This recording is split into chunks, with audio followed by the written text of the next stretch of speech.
con nosotros para ya comenzar con esta charla sobre la vacunación contra el COVID-19. Muy bienvenidos a todos y muy bienvenido, doctor. Usted tiene toda la palabra a partir de este momento.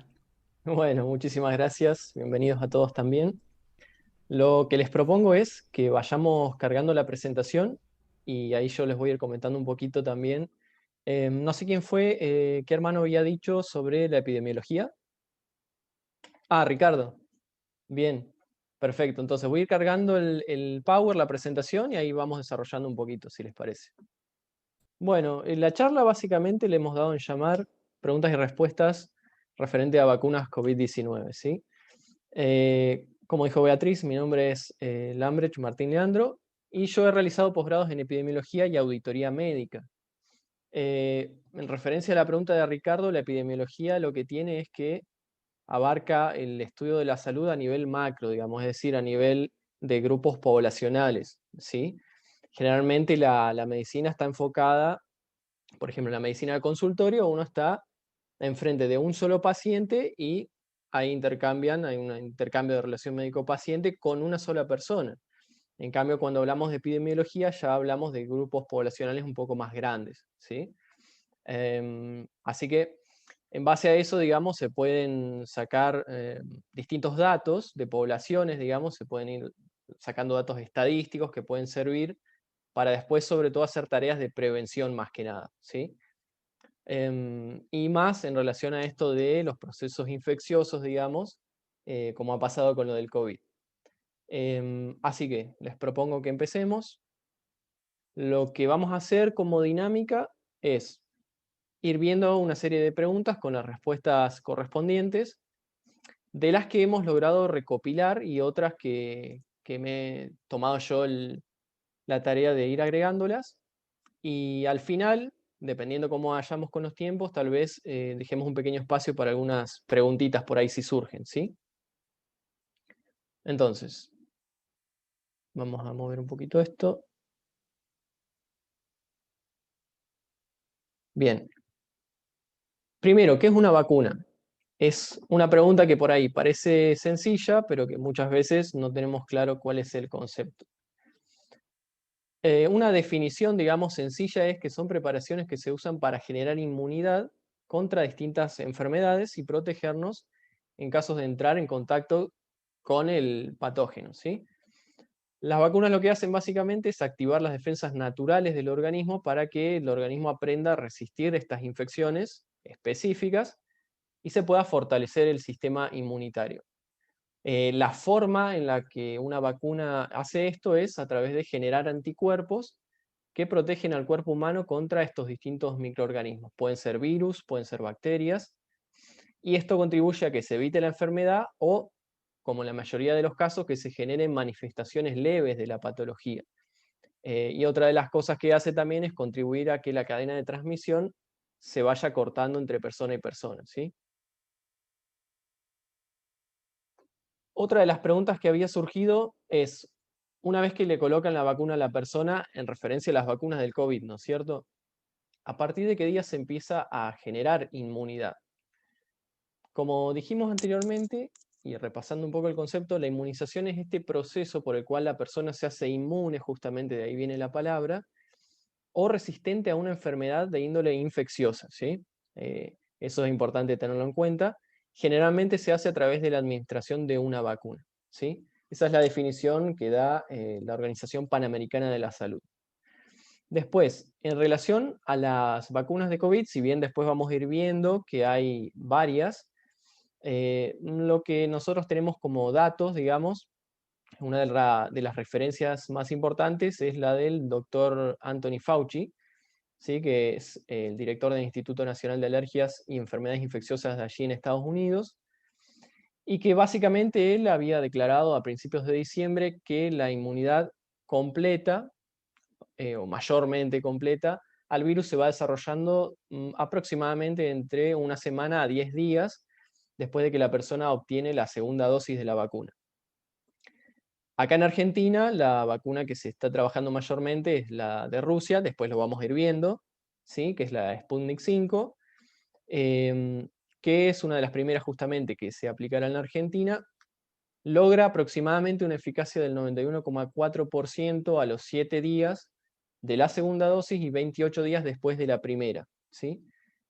Alcanzando aproximadamente un 95% de eficacia luego de 42 días. Esto lo vamos a ir viendo después, ya que mayormente la mayoría de las vacunas van a ser a través de 2 dosis, ¿sí? Bueno, otra de las preguntas que surgieron es, ¿cuánto tiempo dura la inmunidad de la vacuna? Esa es una pregunta bastante interesante que al momento de la campaña de vacunación en la que estamos todavía no es preciso determinar el tiempo total de inmunidad que va a otorgar cada una de las vacunas, porque como vamos a ver también después, hay distintos tipos de vacunas, distintos mecanismos de acción de las vacunas, por lo tanto, eso se va a tener que ir viendo con el tiempo, ¿sí? Justamente una de las cosas que hago referencia acá, que las vacunas utilizan distintas tecnologías, ¿sí? Entonces, la forma en la que se va a ir generando la inmunidad puede ir variando de una vacuna a otra, ¿sí? Ahora, otro concepto importante es que justamente es un poquito pronto para saber cuánto va a durar la protección conferida por esta vacuna y si esta va a ser al corto plazo o al largo plazo. ¿Por qué? Porque esto depende de una serie de factores. Primero, yo les puse algunos como ejemplo como para que tengan en cuenta, ¿sí? La edad de la persona vacunada, si tiene o no enfermedades previas, cuál es el estado inmunológico de la persona en el momento de la vacunación y también la variabilidad del virus, entre otras características, ¿sí? Entonces, por el momento se va requiriendo que se vaya desarrollando con el tiempo em, esta cuestión justamente de la inmunidad de las vacunas, como para que vayamos definiendo justamente una de las preguntas que decía Ricardo, en referencia a la epidemiología, es decir, se van a ir recabando datos en relación a las personas que van siendo vacunadas como grupo poblacional. No se pueden sacar datos, digamos, de una sola persona, ¿sí? Como yo les puse acá, por ejemplo, una de las cosas importantes, enfermedades subyacentes, por ejemplo, en un grupo de gente hipertensa, supongamos, se pueden ir sacando datos estadísticos en ese grupo de población específica, cuánto tiempo puede durar la inmunidad en ellos, ¿no es cierto? Asimismo, con otro tipo de personas, supongamos que tengan diabetes o que tengan algún otro tipo de cuestión. Por eso va a haber que esperar un poquito de tiempo que se vayan desarrollando las vacunas a lo largo del tiempo, digamos, la campaña de vacunación y en base a eso ir organizando los datos estadísticos, ¿sí? Bien. Otra pregunta importante que por ahí surgió es, ¿qué efectos secundarios tienen las vacunas? Creo yo que es una de las preguntas que por ahí más se plantea la gente, sobre todo porque hay distinta información circulando por las redes y demás. Em, a lo que yo también hago referencia, digamos, en esta charla es que nos tomemos el ejercicio también de aprender a sacar la información de las fuentes correctas, ¿sí? Entonces, las vacunas pueden tener diferentes reacciones, la mayoría de ellas, para todas las vacunas conocidas, suelen ser reacciones locales en el sitio de punción, como enrojecimiento, dolor, inflamación, ¿sí?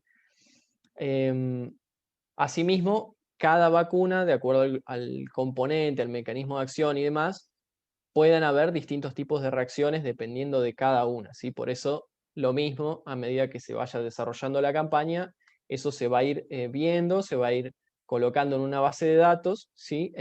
Que obviamente después vamos a ir teniendo acceso siempre en las páginas oficiales, ¿sí?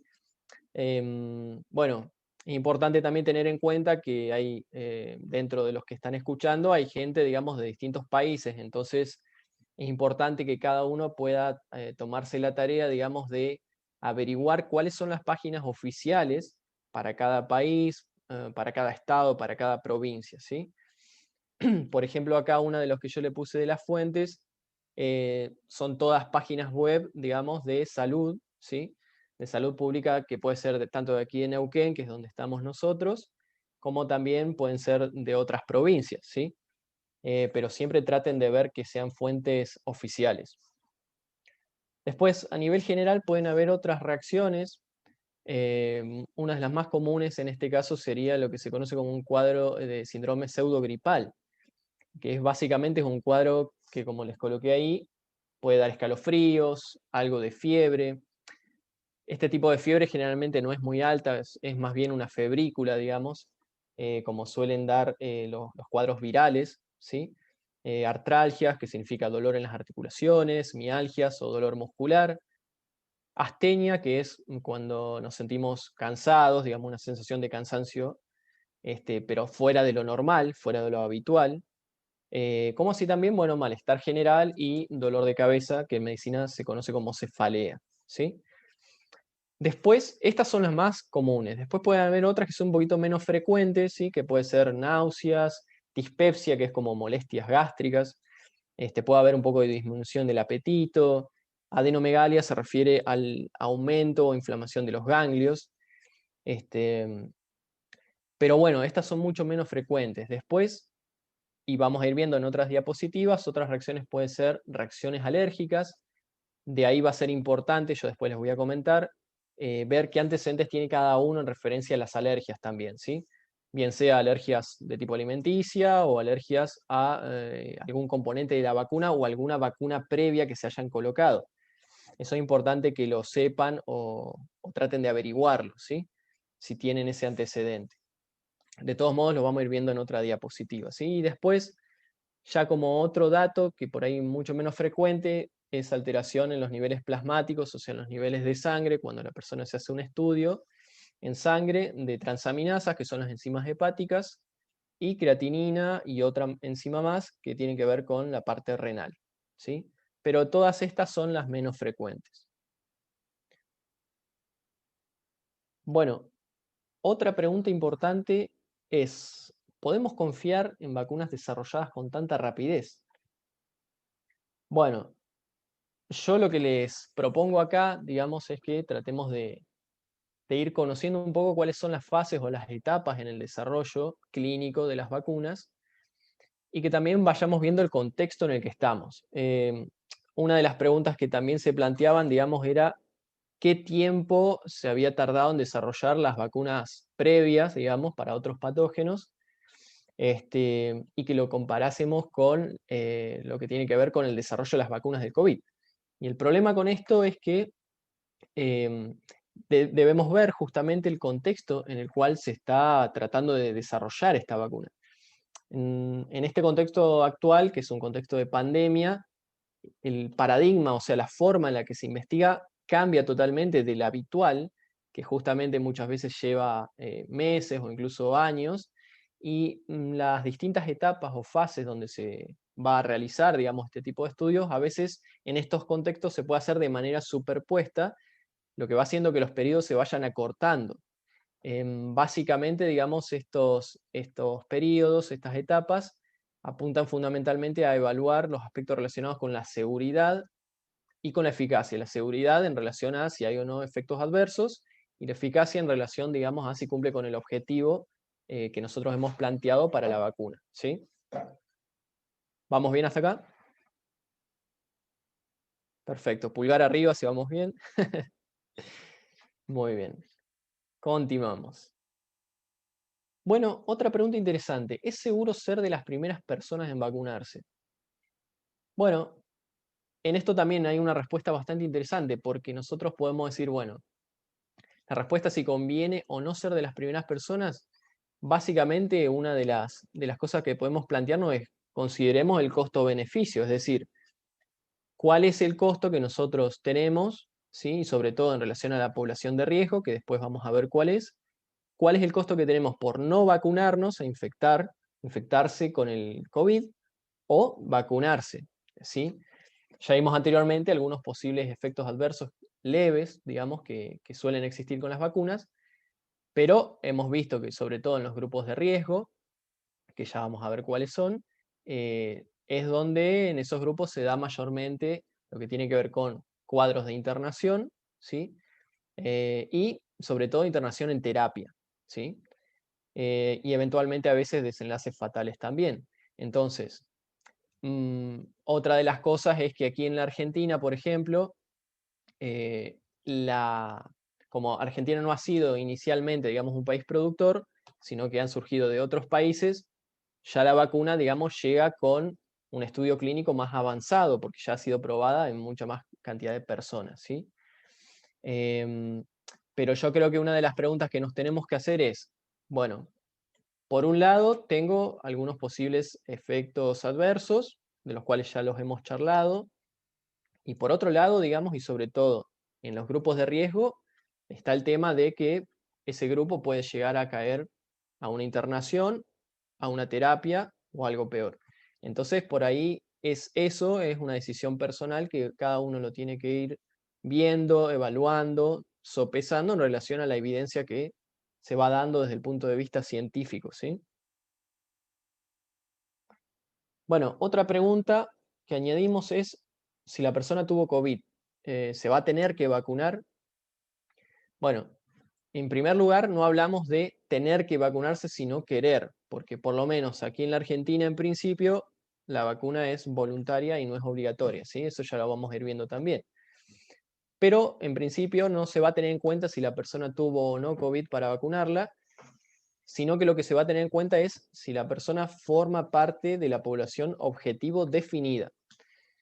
En relación a eso, digamos, va a depender también de cada país.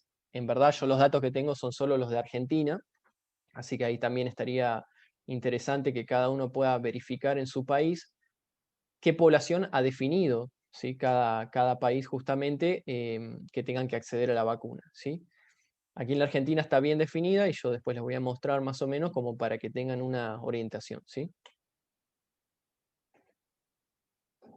Bueno, básicamente, ¿cuáles son las diferencias principales entre las vacunas de las distintas compañías? Nosotros acá podemos diferenciar 4 plataformas, que en medicina, digamos, una plataforma se conoce a este mecanismo a través del cual se va presentando al sistema inmune del organismo el virus. Básicamente, o parte de él, y de hecho, mayormente el virus inactivado o muerto directamente, ¿sí? Entonces, algunas de las plataformas conocidas, básicamente la de vacunas con virus inactivados o atenuados. Cuando el virus está inactivado o atenuado, eh, prácticamente, digamos, no provoca enfermedad, pero sí genera respuesta inmunitaria, digamos. Entonces esa es una de las estrategias, una de las formas más comunes, digamos, o más antiguas de tipo, digamos, de vacunas, ¿sí? Otras que están basadas en proteínas, que lo que hacen es utilizar fragmentos inocuos de la proteína o estructuras proteicas similares o que imitan al virus, causante de COVID en este caso, con el fin de posteriormente generar una respuesta inmunitaria, ¿sí? Después están las vacunas con vectores virales, estas ya son un poquito distintas a las anteriores, donde se utiliza un virus distinto al COVID, ¿sí? Y que puede estar genéticamente modificado, pero que no provoca enfermedad. Lo que sí va a hacer es producir proteínas del coronavirus, que finalmente después contribuye a que se genere una respuesta inmunitaria, ¿sí? O inmunológica. Bien, después están las vacunas con ARN y ADN. Estas son unas vacunas tal vez con un enfoque pionero, o sea, un poco más nuevo, que utiliza el ADN o ARN genéticamente modificado para generar una proteína que luego por sí sola desencadena una respuesta inmunitaria contra el coronavirus, ¿sí? Entonces, bueno, una pregunta sencilla pero a la vez interesante, digamos, es cómo podemos nosotros transmitir la importancia de que nos vacunemos. Bueno, acá yo la respuesta básicamente la hice muy concisa, es decir, debemos entender la importancia desde el punto de vista del conocimiento científico. Saber consultar la información en los lugares correctos y con los niveles de evidencia adecuados. Ahí yo les puse evitar la desinformación o la mala información, ¿sí? Está visto ya y recontraestudiado que la vacunación salva millones de vidas a lo largo de los años en el mundo y que es una de las intervenciones a nivel sanitario que tienen mayor éxito y rentabilidad costo-beneficio, ¿sí? Justamente porque se está trabajando a nivel poblacional, digamos, ¿sí? En este sentido, tenemos que plantearnos nosotros la vacunación no solo como algo para protegernos a nosotros mismos, sino también para proteger al otro, ¿sí? Justamente lo que planteaba ahí Ricardo de la epidemiología, Nosotros tenemos que pensar en el otro, en el familiar, tenemos que pensar en los amigos, tenemos que pensar en la sociedad como un todo, y que cuando una persona se vacuna, en definitiva, no solo se está protegiendo a uno mismo, sino que contribuye a la protección de la sociedad como un todo, ¿sí? Yo creo que ese enfoque me parece, digamos, es el más importante a la hora de entender o tratar de plasmar o darle a entender a alguien la importancia de las vacunas, ¿sí? Como sabemos, hay algunas vacunas que están en calendario obligatorio, dependiendo cada país. Esta vacuna del COVID-19 en principio no entra dentro del calendario, por lo tanto no es obligatoria en un principio, pero de todos modos sí tenemos que entender que si lo vamos a hacer o si nos vamos a vacunar, básicamente tenemos que hacerlo sobre todo para cuidar al otro, ¿sí?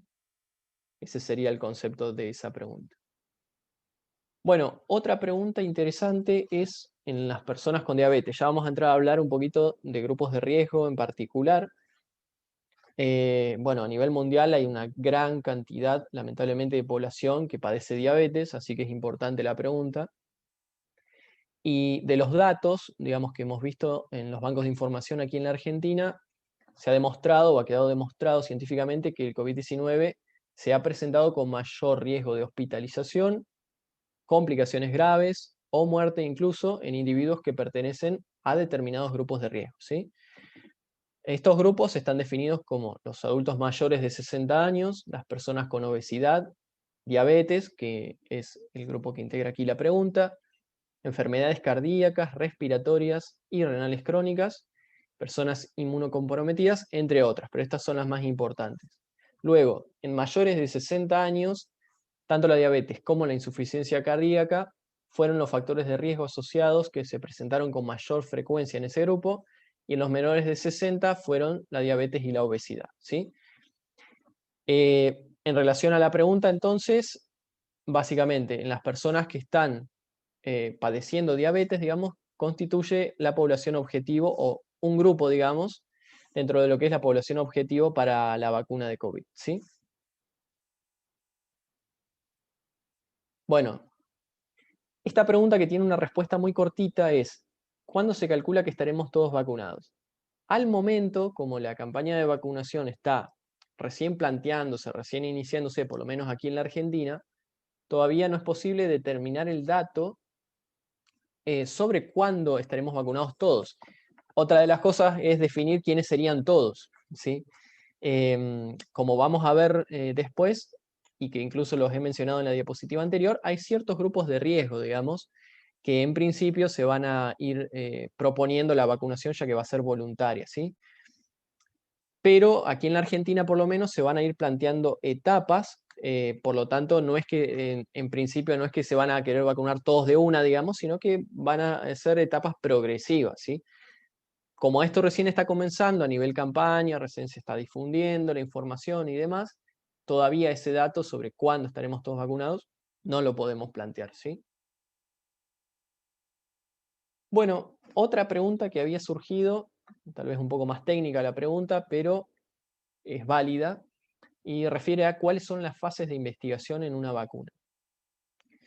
Bueno, básicamente, como mencionamos antes, lo que se busca es evaluar la seguridad y la eficacia de las vacunas, y hay una serie de etapas que ya están bien conocidas y bien determinadas.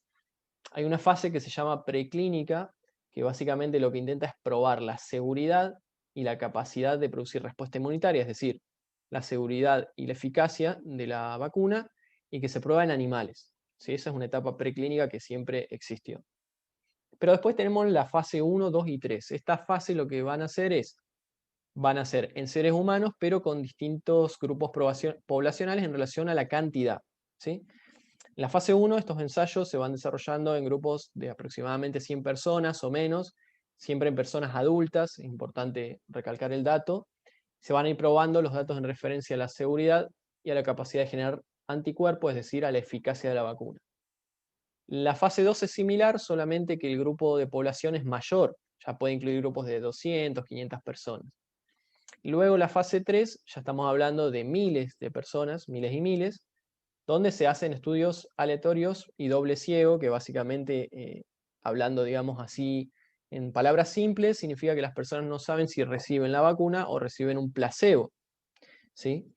Y esta etapa se puede desarrollar en varios países a la vez. Eso contribuye, digamos, a que se pueda tener datos estadísticos de grandes grupos poblacionales, ¿sí? Em, Ahora, este suele ser el último paso antes de que la vacuna reciba la aprobación regulatoria definitiva.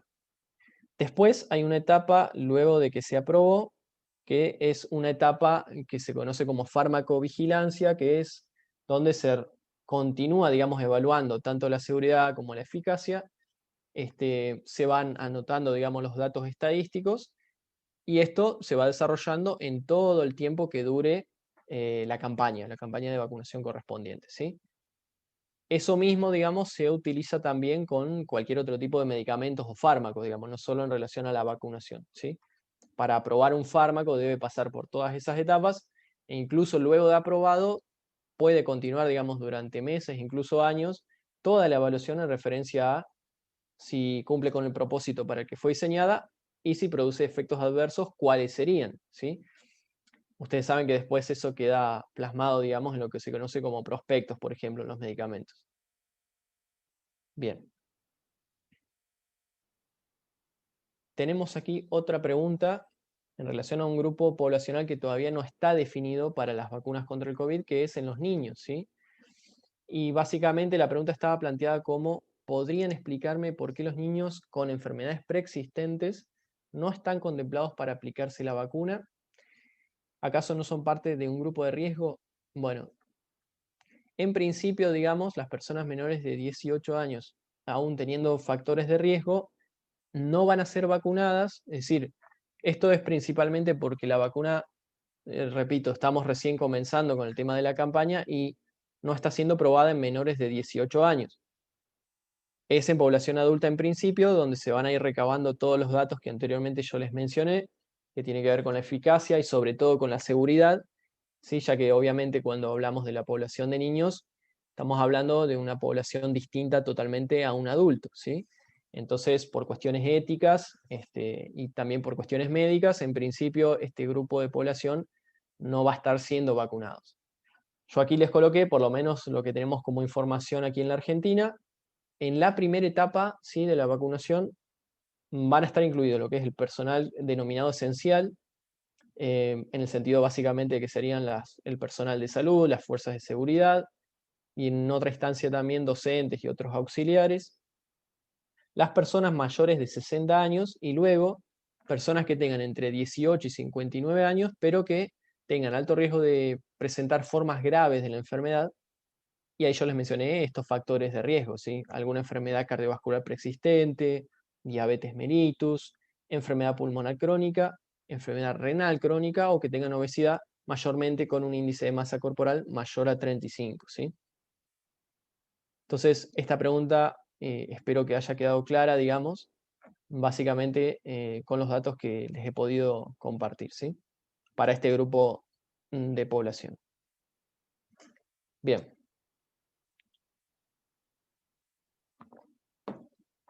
Otro grupo es las embarazadas.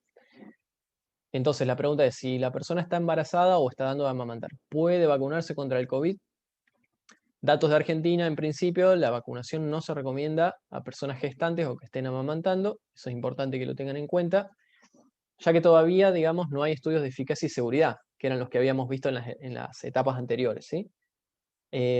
Toda esta información eventualmente puede irse modificando, digamos, pero en principio para estos grupos puntuales no se recomienda la vacuna, ¿sí? Para que lo tengan en cuenta, por lo menos en esta etapa de la campaña aquí en la Argentina, ¿sí? Otra pregunta interesante es para otro grupo poblacional que tiene que ver con aquellos que están recibiendo alguna medicación que baja las defensas, ¿sí? O que tengan alguna enfermedad oncohematológica, si pacientes oncológicos, digamos, o que tengan algún cuadro de inmunosupresión primaria o adquirida, o pacientes trasplantados, ¿sí? En ellos tampoco se recomienda la vacunación por la misma causa, porque en este grupo de población todavía no hay datos referentes a la eficacia y a la seguridad. Como les mencioné anteriormente, este dato a futuro tal vez se modifique, ¿sí? Por eso no lo tomamos como algo fijo, pero sí para tenerlo en cuenta en estas primeras instancias, ¿sí? Y acá vieron que yo al principio les había mencionado que uno de los posibles efectos adversos de la vacuna podrían ser las alergias. Entonces, me tomé el trabajo también de despejar la duda al respecto. Si hay antecedentes de reacciones alérgicas graves, ¿la persona se puede vacunar? Otra sería si la persona tiene antecedentes de alergias, digamos, algún componente de una vacuna, ¿sí? O alguna otra vacuna anterior, si puede recibir la vacuna. En eso, digamos, a veces hay que tratar de recordar, porque uno por ahí las vacunas que se ha colocado tal vez no recuerda puntualmente, pero si ha sido un caso importante de alergia, seguramente la persona no solamente que lo va a recordar, sino que lo debe tener anotado, ¿sí? Como también aquellas personas que tienen alergia a algún tipo de fármacos y demás.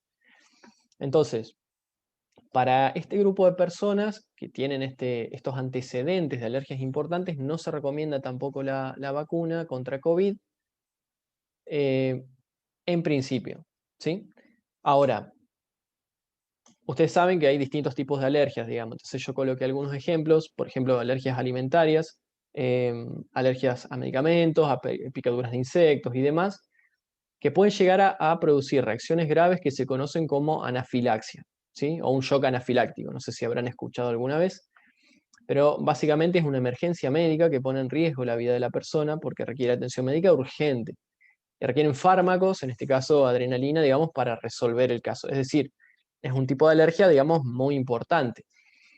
Entonces, en el caso de que la persona haya presentado anteriormente una reacción alérgica que cumpla con los criterios de anafilaxia, no le va a convenir o no podrá recibir la vacuna, ¿sí? Obviamente esto es para prevenir este tipo de situaciones. Así que eso por ahí ténganlo en cuenta si alguno tiene ese tipo de antecedente también.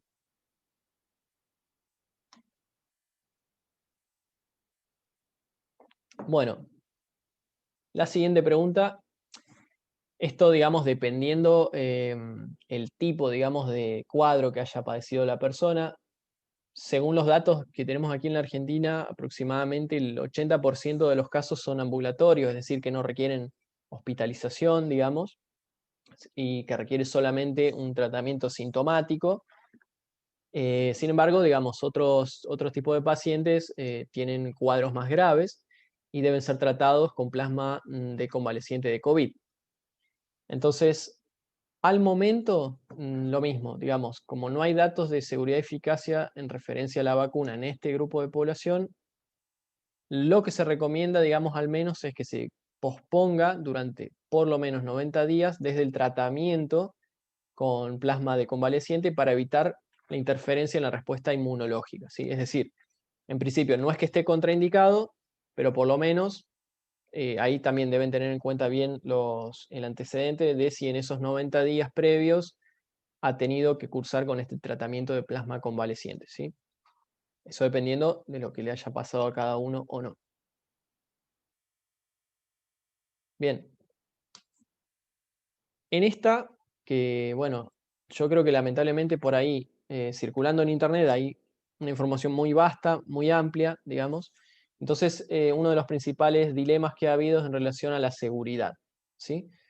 Entonces la pregunta planteaba, bueno, ¿cuánto tiempo les tomó a otras vacunas ser consideradas seguras?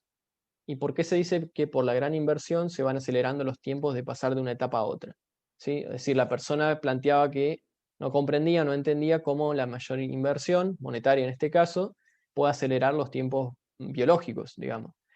¿Sí? Entonces planteaba esa pregunta. Es válida, está totalmente válida la pregunta, pero la respuesta, digamos, es la misma, similar, digamos, a una que he dado en las diapositivas anteriores. Como nosotros estamos ahora en un paradigma pandémico, digamos, lo que sucede es que difiere totalmente la forma en la que se encara la investigación clínica que con cualquier otro tipo de desarrollo, por ejemplo, de fármacos que no requieran la premura o la velocidad que se requiere actualmente. Esto no significa que se vayan a saltear o que no se vayan a hacer determinadas etapas, sino que, como mencionamos anteriormente, todas las vacunas, por lo menos aquí en la Argentina, van a tener que ser aprobadas por la ANMAT, ¿sí? Que es la que se encarga, digamos, de todo lo que tiene que ver con este tipo de, bueno, sea medicamentos, vacunas y también alimentos.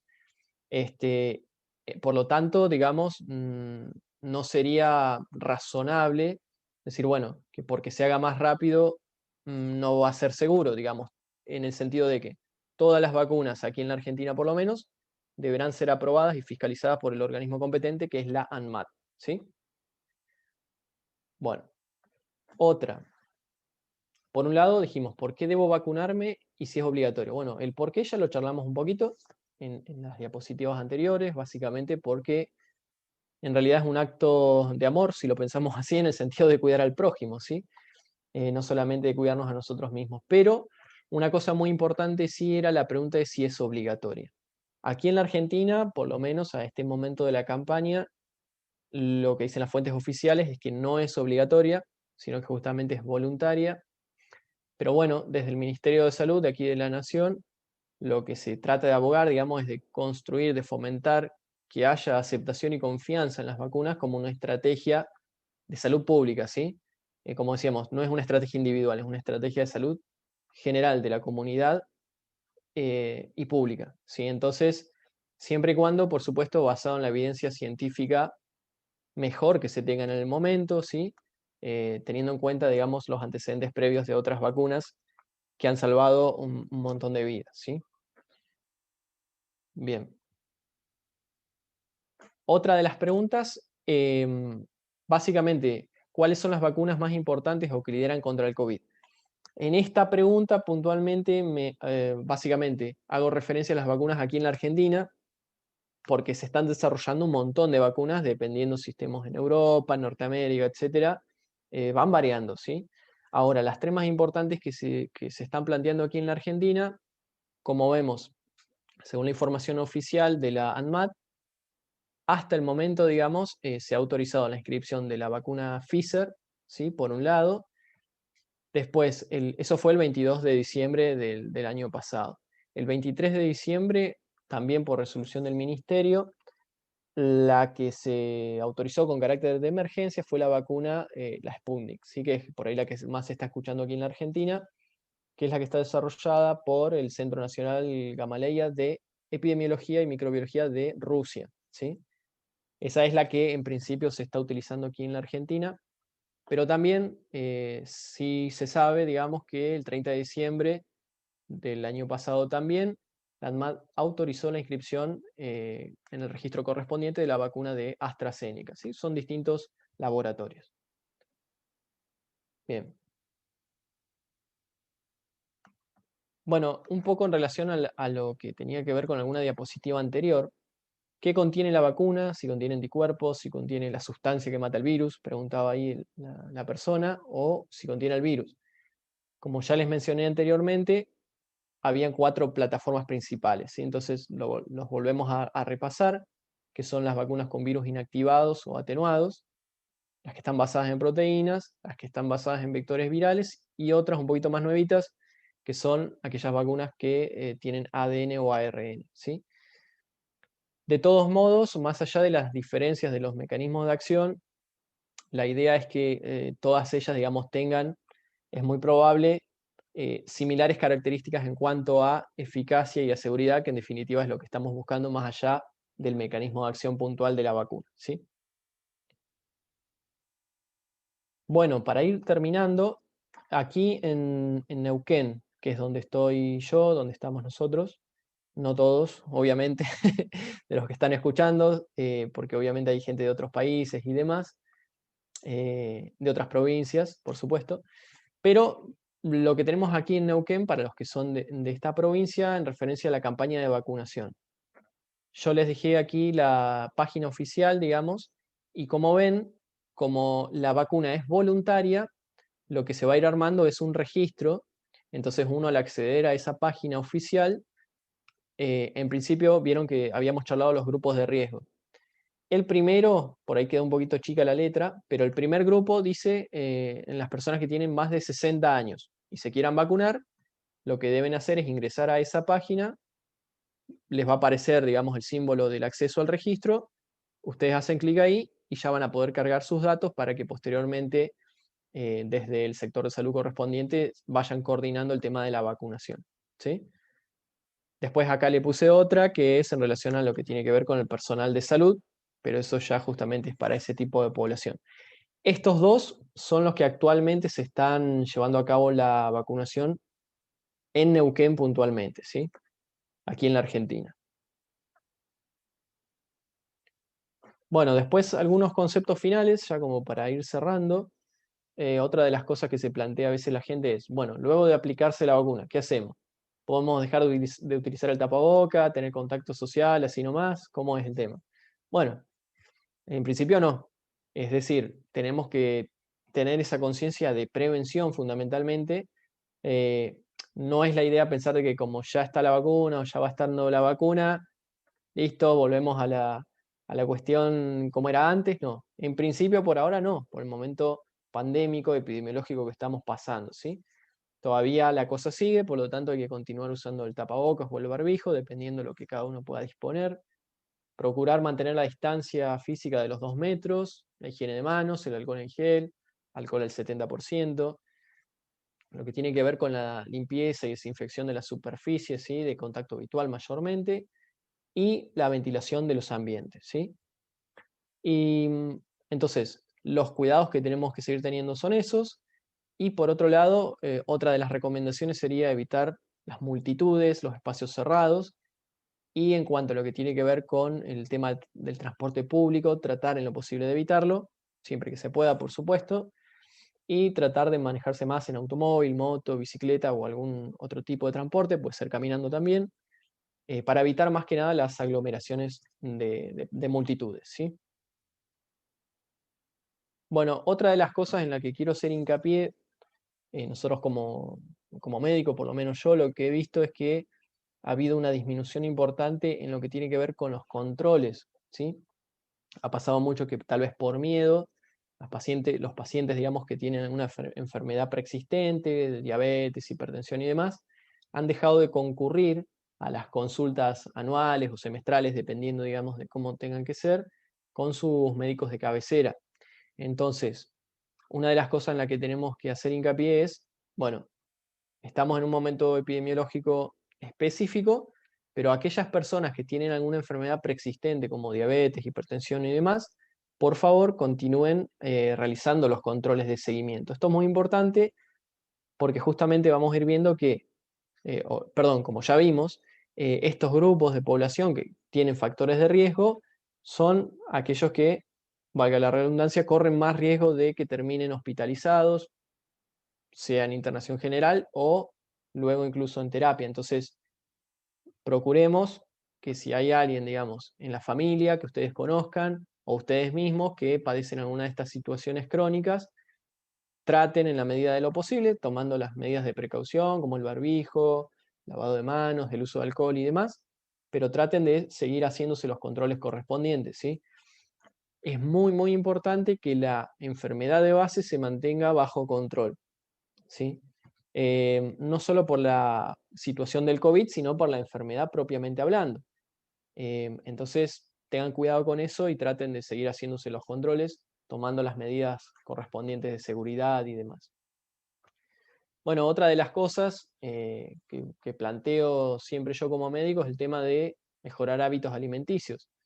En este apartado, digamos, como vamos a hablar fundamentalmente, como hemos hablado de vacunas, no hice tan extenso, digamos, a qué me refiero con hábitos alimenticios, pero ustedes saben, digamos, hay fuentes en internet donde nos habla un poco acerca de la alimentación y cuál es el rol de la misma en el control de las enfermedades. Sobre todo está muy estudiado en pacientes diabéticos, hipertensos, en pacientes con obesidad y demás, cómo la alimentación puede contribuir al control de la enfermedad de base, incluso a prevenirla o revertirla, sea de forma solo con alimentos, actividad física y obviamente si corresponde con medicamentos, ¿sí?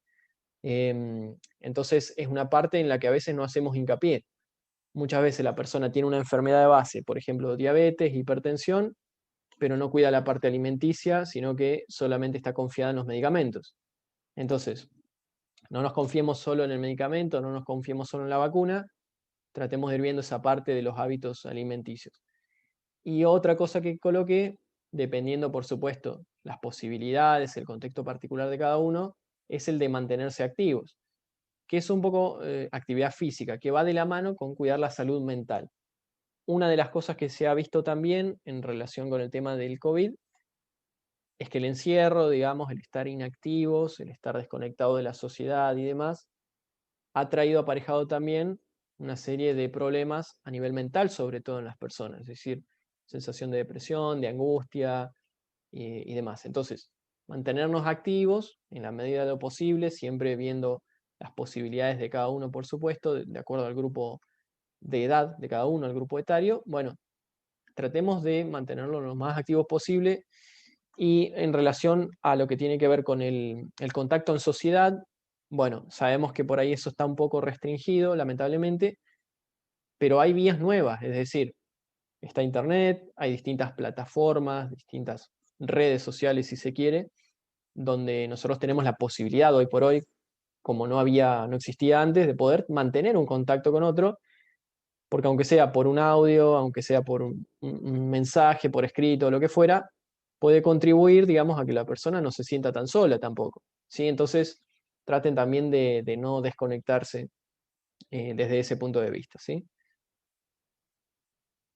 Bueno, por su atención, muchísimas gracias y de esta manera cerramos esta primera parte de la charla.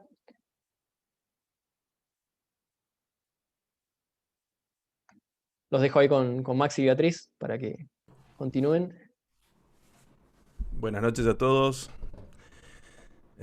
Bendiciones a todos. Qué lindo verles, a todos conectados aquí, atentos a esta información tan importante, ¿no? Tan importante y oportuna en este tiempo en el que hay tantas vueltas, de idas y vueltas con preguntas y con conceptos que se están dando a conocer en los distintos medios de comunicación, en distintas comunidades virtuales o de internet, redes sociales y demás.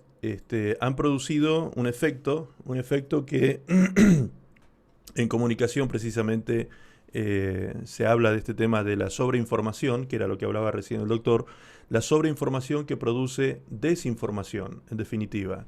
Entonces es bueno que tengamos claridad sobre este punto, que escuchemos una voz autorizada, calificada, y que esa voz calificada también nos informe desde fuentes científicas para que podamos tener un conocimiento cabal, lo más objetivo posible y libre de todo tipo de fantasías y de cosas que andan dando vuelta por ahí en las redes sociales, ¿sí? Así que, hermanos queridos, la verdad que es una bendición tener al doctor Martín Lembranch con nosotros. Es un hermano en Cristo, que además el Señor me ha regalado a mí la bendición de tenerlo como mi médico personal y me tiene cortito, ¿sí? 2x3 me tira las orejas. Así que ahí están todos aplaudiendo los hermanos porque... Así que bueno, hermanos, ustedes tienen pastor todavía porque acá el doctor me está cuidando, me tiene ahí cortito, ¿sí? Así que gracias a Dios por eso.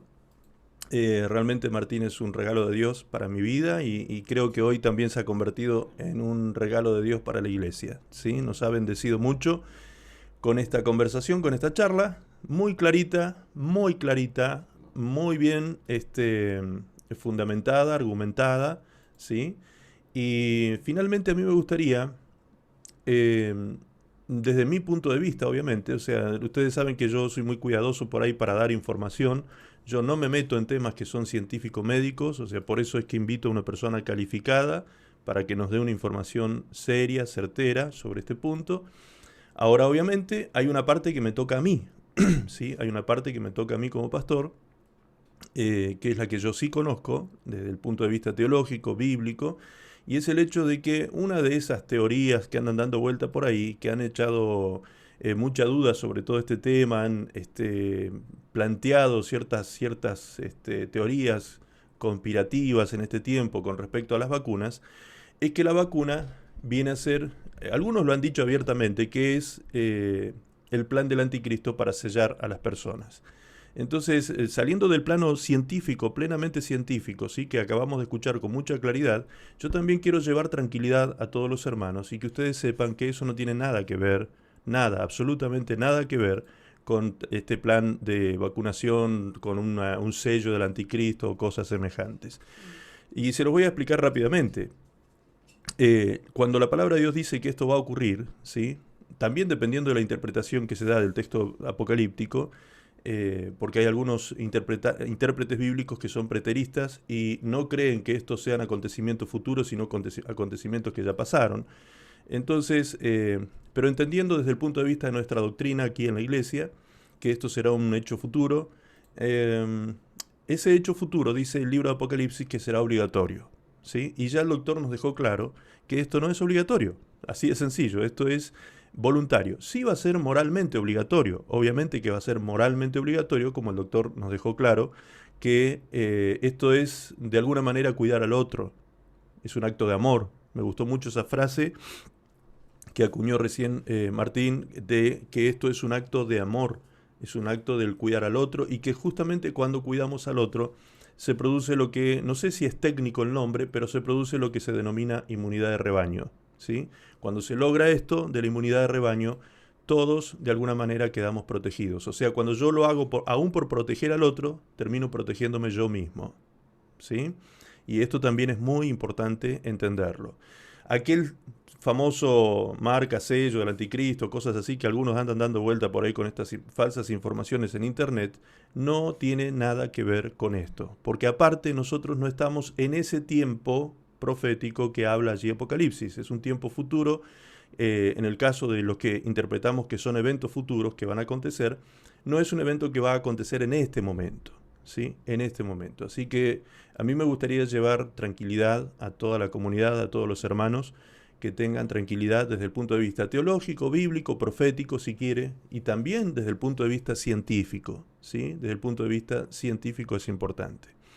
Ahora, como nos dio la posibilidad, el doctor, de poder hacer algunas preguntas, ¿sí? Nos dio la posibilidad de también hacer algunas, en el cierre, algunas preguntas. Me gustaría que levanten la manito y podamos tener ese tiempo de algunas preguntas más sumadas a este, o algunas preguntas en relación con el PowerPoint que ya se compartió, ¿sí?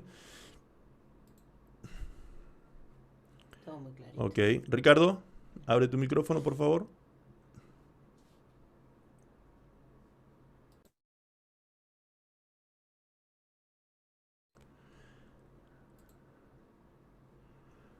A ver ahí si puedes abrir, Ricardo. Ahora sí, Ok. gracias. Una pregunta concreta. ¿Cómo funciona? Las vacunas que están saliendo, todas son vacunas ARN, ¿verdad? O no son DNA, son ARN. Creo que ese es el término correcto. ¿Cómo funciona una vacuna ARN en el cuerpo? ¿Cuál es la respuesta inmunológica?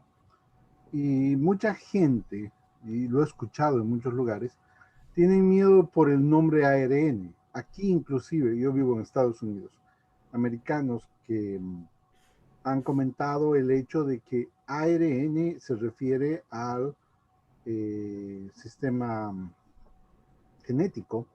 Si esta vacuna afecta de algún modo al sistema genético de la persona, podría afectar.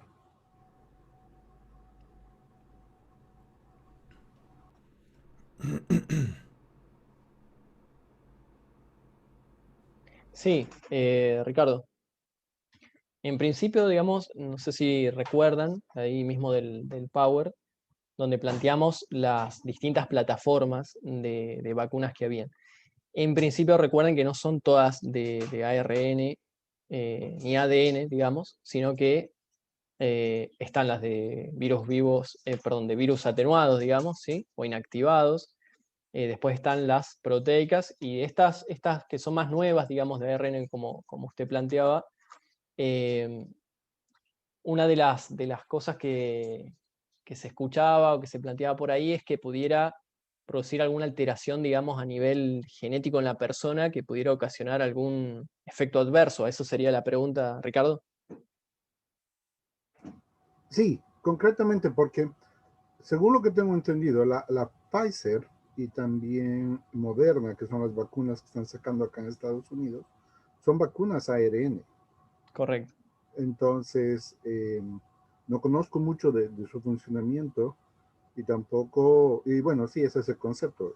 Como es un concepto de que cuando entra una vacuna y tiene una parte ARN modificada, la vacuna va a entrar y va a afectar a las células del cuerpo, porque las células tienen que absorber ese producto para defenderse.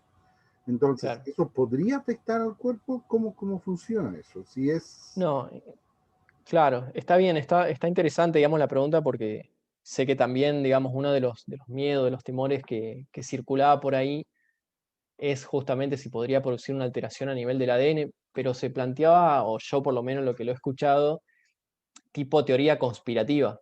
¿Me explico, Ricardo? Entonces, no, digamos, básicamente, sea de ADN o ARN, lo que va a estimular, al igual, digamos, que en las otras, que sean virus atenuados o demás, es el desencadenar la respuesta inmunológica a través de lo que serían los anticuerpos o inmunoglobulinas, digamos. La forma con la cual eso se hace es un poquito distinta, digamos, a la de un virus inactivado, pero lo que termina desencadenando, digamos, es exactamente lo mismo, que es lo que se está buscando, es la respuesta inmunológica. En definitiva, lo que va a hacer es estimular al sistema inmunológico para que dé una respuesta, ¿sí?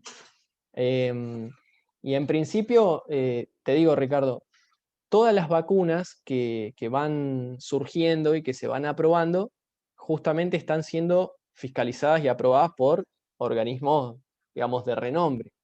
Es decir, en principio me sumo a lo que dice Max, digamos, dejar tranquilidad desde ese punto de vista. Ninguna vacuna, digamos, que no cumpla con los requisitos de seguridad y eficacia va a ser aprobada.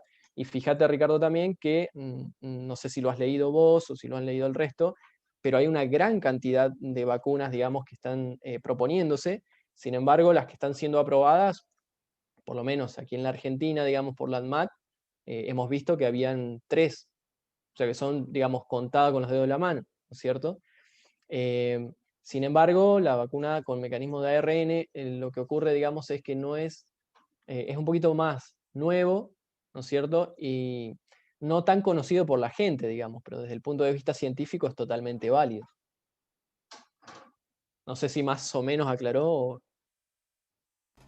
No, sí, con entender que produce la respuesta inmunitaria y que no afecta al cuerpo.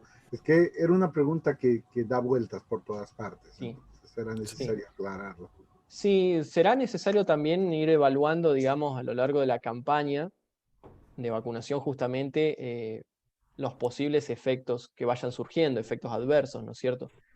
Entonces, ahí también, primero, es responsabilidades de las compañías, digamos, desarrollar el producto correcto, y por otro lado, responsabilidad de los organismos fiscalizadores y que terminan aprobando la vacuna, el que esto sea así de correcto, digamos, ¿sí?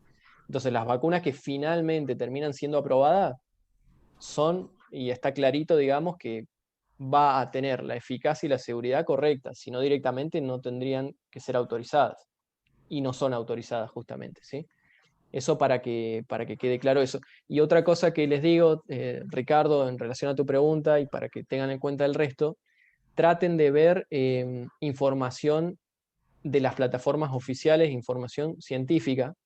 Eh, por ahí, nosotros en medicina, digamos, tenemos lo que se conoce como grados de evidencia científica. Por ejemplo, en letras, ¿sí? Grado A, grado B, o en números, 1A, etcétera, ¿no? Ahora, si nosotros la información en referencia a las vacunas de ARN o ADN la vamos a buscar en un noticiero, supongamos, o en el diario, etcétera, y estamos buscando una fuente que puede generar controversia. Si lo hemos escuchado de algún vecino que le contó la tía, ahí ya, digamos, la fuente deja de ser primaria. Ustedes saben que también las fuentes de información pueden ser primarias, secundarias, terciarias. Y muchas veces, digamos, como no vamos hacia los sitios correctos, esto se termina convirtiendo en lo que conocemos como un teléfono descompuesto, digamos, es decir, la información se va distorsionando totalmente. Entonces, ante la pregunta, y es muy válida la pregunta de Ricardo, yo lo que les respondo es, traten de ver y desarrollen ese sentido de preguntarse, pero deben desarrollar fundamentalmente la capacidad de ir a las fuentes correctas, Mm. ¿sí? En donde nosotros decimos, bueno, los diarios, los noticieros, ciertas páginas en Internet incluso, no son las fuentes primarias de información. Entonces, dependiendo del país, tratemos de ver cuáles son las sociedades científicas que están respaldando la información. ¿Se entiende? lógicamente, como somos seres humanos, digamos, nos podemos equivocar, ¿no es cierto? No es que porque alguien sea médico va a tener 100% de certeza, pero si nosotros tenemos sitios claramente científicos a donde acudir, por ejemplo, aquí en la Argentina está la Sociedad Argentina de Infectología, que es una de las de mayor renombre aquí en Argentina, y bueno, yo voy a ir a investigar lo que dice esa fuente en lugar de, bueno, el diario X dice tal cosa, ¿no es cierto? Entonces, tratemos de diferenciar bien la fuente de donde sacamos la información, porque si no se genera un pánico, como decía Max hace un rato, genera un pánico, genera una situación, digamos, de temor poblacional que termina confundiendo a la gente. Entonces, lo que tenemos que hacer es determinar una cosa y seguir por ese camino, ser firme en eso. Entonces, es tratar de ver de estas sociedades científicas que están debidamente autorizadas, digamos. Eso es básicamente, Ricardo, lo que yo te puedo decir respecto de tu pregunta, que es muy válida, por supuesto. O sea que tal modificación genética, como hay algunos por ahí videos dando vueltas que he visto dando vueltas por ahí también de que se va a modificar la genética de los seres humanos con estas vacunas. Y hay una doctora muy conocida aquí en la Argentina que inclusive dijo que iban a morir todos los argentinos y que iban a quedar todos los que quedaran vivos iban a quedar infértiles. Increíblemente, es una doctora, ¿eh? Es una doctora que Claro, lo dijo, tengo el video, lo descargué para tenerlo como documentación. Ese tipo de cosas tan es tremendo. irresponsables, porque sin ninguna Claro. fuente científica que la respalde, dice semejante cosa. Y claro, toda la gente, como tú decías recién, se toma del hecho de que se le supone un conocimiento porque es una persona que ostenta un título médico. Entonces, Sí, porque ostenta un título médico, se le supone un conocimiento que supuestamente es verídico, ¿sí? Y resulta correcto. que son personas que no citan fuentes científicas objetivas o que están trabajando justamente en la investigación de este tipo de cosas. Sí. Entonces, Incluso también es aquí, aconsejable, de alguna manera, no escuchar esas voces que de pronto no tienen detrás el respaldo científico o las fuentes oficiales, como tú dices. Hay que sí, oír, aprender a oír cómo se dicen las cosas. En los medios de comunicación realmente es lo menos, en este momento acá en Argentina está tan politizado el tema que los periodistas que hablan de estos asuntos, casi siempre uno puede ver que detrás del comentario del periodista hay un interés político o hay alguna tendencia, ¿sí? De carácter político que está tiñendo ese comentario que está vertiendo ese periodista. Entonces, un periodista no es una fuente oficial de información, ¿sí? Eso de creerle a los canales de televisión, hermanos, por favor, mucho cuidado. Los canales de televisión, prácticamente todos están de alguna manera tomados por los poderes políticos, por los poderes económicos inclusive. Hay mucho lobby, ¿sí? Se hace guerra inclusive contra las vacunas por hacer lobby a favor de un laboratorio en contra de otro. Entonces me parece que ahí es donde tenemos que aprender a tener un oído que filtre seriamente la información para no caer en estos pánicos sociales que a veces se producen por causa de la sobreinformación que produce desinformación. sí, tal cual. Incluso si ustedes después tienen acceso al Power nuevamente, van a ver que yo, para cada cosa que dije, les pongo la fuente. O sea, de dónde saqué lo Correcto, que estoy diciendo, ¿no es cierto? Porque yo, por más que soy médico, la opinión mía debe estar fundamentada en evidencia previa, ¿no es cierto?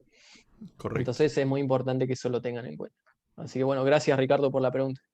Excelente pregunta. ¿Alguno más que quiera levantar su manito? Allí está Alejandra, desde Chile. Alejandra, por favor, abre tu micrófono. Así puedes también hacer tu pregunta. Hola, eh, ¿Cómo estás, querida? bien, ¿y ustedes? Muy bien. Bueno, voy a preguntar por Brian porque él en ese momento no está, pero pues me dijo la pregunta. Ok, Acá en Chile están poniendo la Pfizer y la China, que no sé cómo se llama. Entonces, Ujú. él quisiera saber porque pues no anuncian mucho el porcentaje de efectividad de cada una. Y Claro, que pues dan, porque pues uno escucha que se las han puesto a varias personas, pero en realidad, por ejemplo, en mi caso, como que me da miedo aplicármela porque no, como que no se ha sabido todavía qué tan eficiente es y funciona, y nosotros que tenemos una bebé, de que a los menores de edad de 6, no, pues no sé bien, no se les aplica, ¿qué pasaría entonces con ellos? Bien. Alejandra, ¿cómo estás? ¿De dónde sos, Alejandra? Yo soy de Colombia, pero vivo en Ah, Chile. bien, bien, estás viviendo en Chile ahora. Bueno, es válida la pregunta, está buena. A ver, esto también difiere o depende, digamos, cómo se está planteando la campaña de vacunación en cada país, digamos. Entonces, lo que yo les comenté en esta presentación fue cómo se viene encarando acá en la Argentina. Entonces, tenemos definidos los grupos de riesgo. Hay que ver si allí en Chile, digamos, lo están viendo de la misma manera, digamos, si hay ciertos grupos de riesgo específicos. Después, el tipo de vacuna, me decís, respecto a la eficacia y la seguridad. Acordate que todas las vacunas que están aprobadas son aquellas que ya pasaron por las etapas anteriores, digamos, esto es importante que se acuerden. No es que las vacunas que se empiezan a poner a la gente es como que, bueno, vamos probando como conejitos de India, sino que ya se ha probado en las etapas 1, 2 y 3, ¿no es cierto? Ese concepto tiene que quedar bien claro. Todas las vacunas aprobadas, independientemente de la empresa, ¿no es cierto? Porque, o de la farmacéutica me refiero.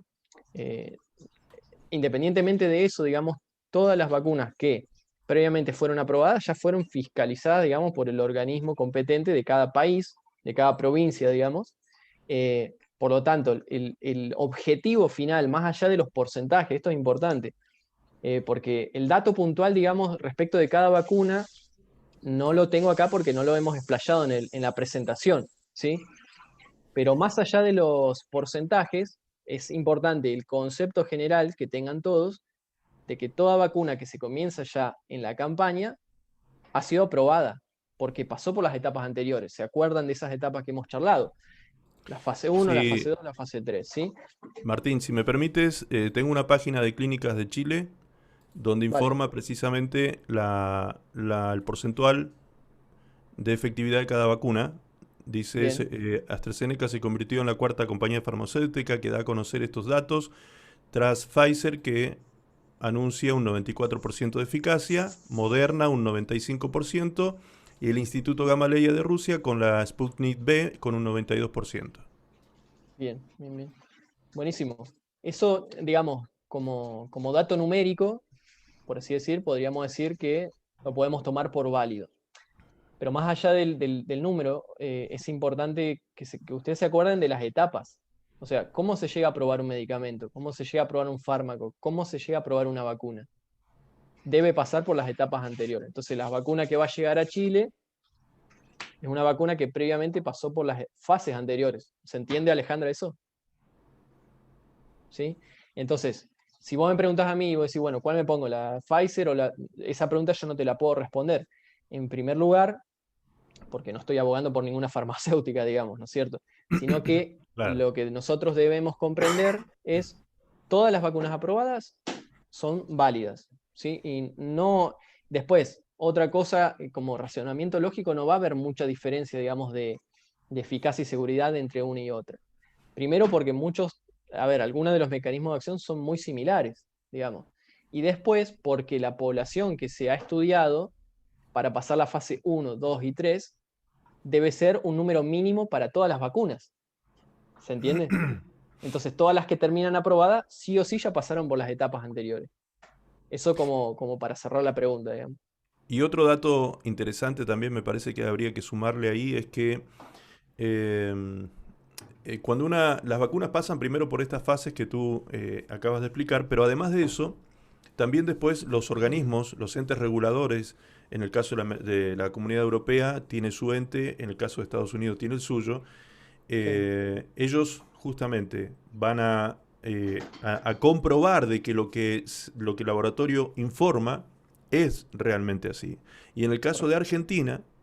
Argentina, Argentina tiene el ente regulador llamado ADMAT, que espera que esos dos organismos reguladores, el de la Comunidad Europea más el de Estados Unidos, den la venia, autoricen, digamos, y después que ellos autoricen, recién aquí en Argentina entran en la fase de autorización también. Entonces, digamos que aquí en Argentina es una de los que ha pasado por más filtros la vacuna, ¿sí? Ha ido pasando por más filtros reguladores, aparte de los que dice el doctor respecto a estas 3 fases que las vacunas todas tienen que pasar. Ujú. Eso representa seguridad, de alguna forma, ¿no? Correcto. Muy bien, levantó la mano Adriana. Adriana Cortés. Abre tu micrófono, Max, Adri. creo que hay una pregunta en el chat también que Sí, hicieron. hay una pregunta Ah, en el puede chat. ser. Ahora me fijo. Adriana, formula tu Sí, pregunta. sí, lo que pasa es que llegué tarde y creo que Ricardo preguntó algo que quizás yo también tengo como la misma secuencia de la pregunta. Y bueno, lo que pasa es que uno en medios de comunicación tiene como dos lados opuestos.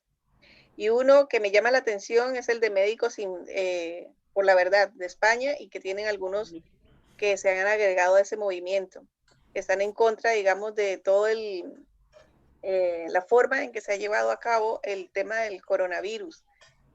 Yo quisiera preguntar si ellos tienen algún, digamos, fundamento o alguna fuente para hacerse a cargo de esa oposición respecto a todo lo que se está haciendo a nivel mundial. Claro. Hola Adriana, ¿cómo estás? Mirá, Hola, Martín. ¿qué tal? En referencia a esa pregunta, digamos que también es totalmente válida, yo no te puedo responder en base a que ellos defienden su punto de vista, digamos. O sea, básicamente no te podría responder nada en ese sentido, eh, porque no sé, primero, no he escuchado nada respecto de ellos, o sea, tampoco puedo opinar de lo que no he escuchado. Y en segunda, tampoco sé si, a ver, cuando uno defiende algo, digamos, vamos a suponer que usted vio un video, ¿sí? Un video de ellos. Bueno, perfecto. Cuando termina el video, ¿colocaron ellos la fuente de dónde lo sacaron? ¿Qué tipo de estudios investigaron? ¿En qué se están fundamentando? ¿O es solamente una opinión? En medicina, digamos, la opinión de un experto es válida. Es un tipo de recomendación, ¿no es cierto? Pero tiene un nivel, pero es un nivel inferior al que te puede dar una sociedad científica o, digamos, cuando se realizan estudios que ya son más avanzados, eh, digamos, ya es entrar un poquito en lo que son los niveles de información, pero en medicina está lo que se llama meta-análisis, que son análisis que se hacen de otras cantidades de análisis importantes. Entonces, por ejemplo, uno quiere saber sobre determinado tratamiento para hipertensos, bueno, se mete en determinada plataforma y comienza a investigar. Y puede salir ahí lo que se conoce como un paper, ¿sí? Que es un trabajo de investigación, en el cual, por ejemplo, ese grupo de científicos se dio a la tarea de investigar determinados fármacos para la diabetes y buscó artículos científicos. Entonces, supongamos, encontraron 4.000 artículos científicos al respecto. De esos 4.000, ellos los analizan de acuerdo a una serie de criterios de inclusión y de exclusión que tienen que ser válidos para lo que ellos están tratando de investigar. Y en base a eso, ellos sacan una conclusión final, ¿sí? Ahora, ¿cuál es el apoyo de ellos? Y 4.000 estudios científicos anteriores. Y te lo dicen, digamos, estos son los estudios, te ponen las fuentes, etc. Entonces, repito un poco, no sé, digamos, qué es lo que dicen este grupo que mencionás, Adriana, pero lo que yo abogaría, digamos, por lo menos es, bueno, si alguien me está diciendo algo a mí, decime las fuentes. O sea, ¿de dónde sacan lo que sacan? ¿Por qué te digo esto? Porque también en Internet está surgiendo un montonazo de opiniones e incluso de gente, como decía Max, de gente que puede ser médico. O sea, vamos a entender el grado de responsabilidad que tiene alguien que es médico también. O sea, yo no puedo salir a poner videos en YouTube, por ejemplo, y decir, no, porque esto todo es una campaña en donde todos le quieren modificar el ADN a la gente, y qué sé yo. Claro, pero ¿y yo de dónde saqué la información? Tal vez es un pensamiento mío. O sea, yo lo puedo plantear, digamos, pero después tengo que defender mis fuentes. Otra cosa importante que, digamos, tal vez la gente a veces no está muy entrenada en esto, sobre todo en el ámbito médico. En medicina legal, supongamos que vamos a los casos que a veces surgen, que son casos de mala praxis. Perfecto, que a veces ocurren lamentablemente. Bueno, el médico va a juicio. Bien. Cuando tiene que defender su caso delante de un juez, no puede dar su opinión meramente como un experto, porque eso es un nivel de evidencia inferior. Ahora, si el médico ante el juez expone cuáles son las fuentes de donde él brindó los medios necesarios para que el paciente llegara a determinado resultado, va a ser válido para el juez eso, independientemente del resultado final, ¿no es cierto? Entonces, repito con esto, tanto a Adriana como al resto de los que están escuchando, veamos las fuentes. Si a mí no me dicen las fuentes, yo no lo voy a tomar por válido necesariamente. Le doy el beneficio de la duda, o sea, lo escucho, pero no sé si le voy a creer. Fíjate que haciendo una analogía en lo que es la palabra, cuando el diablo, digamos, tentó a Jesús en el desierto y Jesús le dijo, escrito está. No es que, bueno, por ahí no. Había una evidencia clara que es la palabra. Bueno, si hacemos la analogía acá, nosotros tenemos que ver los artículos científicos, no podemos decir, bueno, yo escuché al tal fulano, al mengano, lo que sea, por más respetable que sea la persona, ojo, no estoy diciendo nada en contra o en particular en contra de alguien, pero te tiene que demostrar las fuentes, Adriana. Si a vos no te demuestran las fuentes, vos podés tener el beneficio de dudar de eso, ¿no es cierto? No sé si más o menos quedó clara la idea. Y yo lo que trato de que ustedes aprendan es siempre ir a las fuentes oficiales, más en una cuestión como esta. Desde que empezó la pandemia hasta acá, la cantidad de cosas de teorías conspirativas y todo que han surgido en los medios es enorme. E inclusive en Internet, que han salido, digamos, a hablar determinadas personas relacionadas con la salud, que ellos se identifican de esa manera, digamos, yo no lo sé si son o no médicos en verdad, ¿sí? Yo acá les dejé mi matrícula, todo, eso lo pueden chequear en Internet, digamos, y van a ver que sí, que efectivamente soy médico y demás.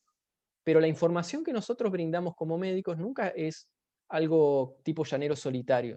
Entonces, ¿cuál es el respaldo de las cosas que yo estoy diciendo? Bueno, yo le puse la fuente. O sea, está la Sociedad Argentina de Infectología, ¿no es cierto? Las recomendaciones del ANMAT, etcétera. O sea, lo que dice Salud Pública directamente del Ministerio de Salud de la Nación, o sea, que eso tiene un peso enorme. O sea, los responsables de brindar la información correcta son los entes. O sea, si el Ministerio de Salud de la Nación te dice algo que no es correcto, ya es un tema de ellos. Pero yo la información te la estoy brindando con los máximos organismos que se pueden tener, ¿no es cierto? Entonces eso, veamos de dónde sacan la fuente. Si me permiten hacer un agregado a eso, yo he notado que las personas que hacen este tipo de expresiones así tan rimbombantes, así que producen estas dudas, lo primero que utilizan desde el punto de vista comunicacional es la descalificación del otro a partir de poner en duda la palabra de los organismos oficiales, por ejemplo. Entonces, lo primero que te dicen es, sí, pero la Organización Mundial de la Salud decía tal cosa y se equivocaron. Entonces, desde ese momento, la persona deja de dudar en la Organización Mundial de la Salud porque efectivamente hubo algo que dijeron que después quedó como una teoría obsoleta. Entonces, ahora sí ellos se sienten como autorizados para decir ciertas cosas. Ante esa situación, yo creo que hay que tener en cuenta lo siguiente. La Organización Mundial de la Salud, en este caso, no va a decir, yo no veo que ellos se adelantan a decir cosas que no van de alguna manera estudiando, analizando. Y hay cosas que ellos mismos dicen, que vamos conociendo esto, porque es nuevo, es una cosa que no se conocía, se está analizando, se están analizando cosas en el transcurso del tiempo, entonces se empieza a ver que algunas cosas que se dijeron al principio hay que modificarlas porque debido al conocimiento posterior, aquello quedó obsoleto, ¿sí? Pero eso no quiere decir que estén haciendo un trabajo malintencionado o que se esté haciendo mal algo, sino que creo yo que es la propia evolución del conocimiento que se va llevando a cabo a partir de algo que no se conoce, algo desconocido. Entonces se está analizando y utilizando la metodología científica. El método científico no puede dar un resultado de un día para otro, ¿sí? Porque hay que hacer observación, hay que hacer experimentación y repetir hasta obtener resultados. ¿Es así, doctor? Claro, sí, sí, tal cual. Obviamente que el factor tiempo, más en cuestiones como esta, es una de las cosas más importantes. El tema es que, por lo menos incluso a mí me ha pasado como médico, te mandan videos, por ejemplo, te mandan videos de que tal dijo esto, de que el otro dijo lo otro, y yo digo, bueno, está bien, yo lo tomo en el sentido de que, bueno, lo veo, porque tampoco debemos ser cerrados, debemos tener una mentalidad, digamos, de examinar todo, retener lo bueno, sería, ¿no es cierto? Ujú. En este caso vamos a considerar lo bueno aquello que tiene un respaldo científico, el que tenga el mayor respaldo científico, pues estamos hablando de cuestiones médicas, entonces ahí hay que tener muchísimo cuidado y respeto por la gente en ese sentido. Yo no puedo ser irresponsable de decir, de dar una información si es meramente una opinión mía. Muchas veces la opinión también de la gente puede estar sesgada por por sus propias ideas o ideologías muchas veces, ¿no es cierto? Entonces con eso hay que tener mucho cuidado. Yo por lo menos, desde que me he recibido de médico, e incluso antes cuando estudiaba, digamos, los estudios de grado, eh, me he dado a la tarea de ver la información científica con el grado correcto de evidencia, si no, no sirve. Eso es así. Claro. ¿Conoces la página chequeado.com, Martín? No. Esa página pertenece a un organismo que chequea información periodística y científica, y ellos precisamente, se los voy a mostrar aquí, ellos en este tiempo están, lo comento porque me gusta cómo lo plantean ellos buscan la información, buscan las fuentes científicas precisamente, y Ujú. corroboran con la fuente científica lo que dicen ciertas personas. Entonces acá tenemos ejemplos. En esta página podemos ver que dice, son falsas las afirmaciones sobre el coronavirus de la médica española de Médicos por la Verdad. Uno abre esta página y encuentra toda la información científica y la explicación de por qué es falsa la afirmación de esta doctora de Médicos por la Verdad. Y de hecho hay un montón de datos de Médicos por la Verdad, por lo que preguntaron recién, de información que es falsa. Aquí dice, por ejemplo, ¿quiénes son los médicos por la verdad? Y los epidemiólogos argentinos, grupos que difunden desinformación sobre el coronavirus. Es falso, otra afirmación, es falso que suspendieron la vacunación en toda la ciudad de Rosario por efectos adversos de la vacuna Sputnik V, porque eso fue algo que corrió aquí en la Argentina, un audio que andaba dando vuelta, que me lo hicieron llegar a mí inclusive, un audio que andaba dando vuelta de varias personas que decían ser médicos, enfermeros, algo así, que decían que se había suspendido la vacunación. Y eso no fue así. Coronavirus, son falsas las afirmaciones de un médico por la verdad sobre el proyecto de la ley de vacunas.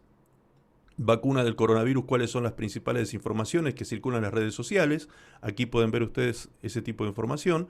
Y todo esto se chequea y se corrobora, por eso es que se llama chequeado este espacio. ¿Sí? Se chequea y se corrobora con los organismos oficiales y los organismos científicos, cuál es la información. Aquí está la doctora, esta famosa doctora que les decía que ha hecho mucho ruido aquí en la Argentina. Dice, son falsas las afirmaciones de un grupo nuevo, de un nuevo video del grupo Médicos por la Verdad, donde está esta doctora, que no recuerdo el apellido, Chandrolin o algo así es el apellido. Es falso el video que muestra la verdad de cómo se realiza un aborto, ahí ya abordan otros temas también. Y como pueden ver, hay muchísima información. ¿Sí? Ustedes entran a esta página, abren ese link y ahí les aparece la información con los datos. Brandolino, Chinda Brandolino se llama la doctora, que ha sido muy conocida aquí en la Argentina porque también ha sido una persona que ha defendido mucho el tema intervino en esto de la ley del aborto en la Argentina. Ella no está a favor del aborto, ¿sí? Entonces, por ese lado se ha hecho muy defendida por el pueblo cristiano, pero ella no es cristiana, ¿sí? Y inclusive se la ha vendido dentro del ámbito cristiano como si lo fuera, pero ella no es cristiana, ¿sí? Bueno, y ahí muestran cuáles son las fuentes y lo que dice y lo que no está bien desde el punto de vista científico. Esa página es chequeado.com.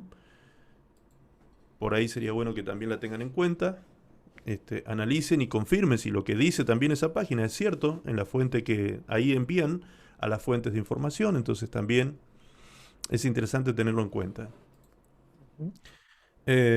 Bien, recién en el chat escribía Mónica y le preguntaba o decía, hacía un comentario, decía, hola, buenas noches, tengo una duda frecuente en mi persona. Yo pasé por un estado crítico de salud pulmonar y no sé si debería vacunarme. No sé si estoy dentro de los pacientes de riesgo. ¿Quién hizo la pregunta? Mónica. Ah, Mónica. Mónica Sepúlveda. Claro, que solo puede por chat, digamos. Sí. Sí, solo. Claro, claro, porque lo que habría que ver, digamos, es a qué cuadro, a qué patología puntualmente se refiere, digamos. Si es una patología que es crónica, que actualmente está requiriendo algún medicamento, digamos, es como que habría que dar un poquito más de datos al respecto. De todos modos, esto es así. En Argentina y en Neuquén, vieron que yo les mostré cuáles son los grupos que se están planteando para la campaña, ¿sí? Mónica es de Argentina, de acá de Cipolletti. Perfecto. Bueno, no sé allí en Río Negro, pero yo calculo que va a ser similar acá en Neuquén, donde va a haber como, ¿se acuerdan que era voluntaria, ¿no es cierto? Entonces, en las páginas oficiales de la provincia, digamos, que corresponda, en ese caso Río Negro, se debería de poder meter y ahí les van a plantear realizar un registro como aquí en Neuquén, ¿no es cierto? En ese registro uno va poniendo sus datos y demás, y después desde el organismo correspondiente se comunicarán con la persona para evaluar el caso en particular, ¿sí? Entonces, con estos datos que me ha aportado es como que me falta un poquito más. De todos modos, los grupos de riesgo están ahí bien definidos en el Power, después repásenlos para refrescar un poquito esa parte.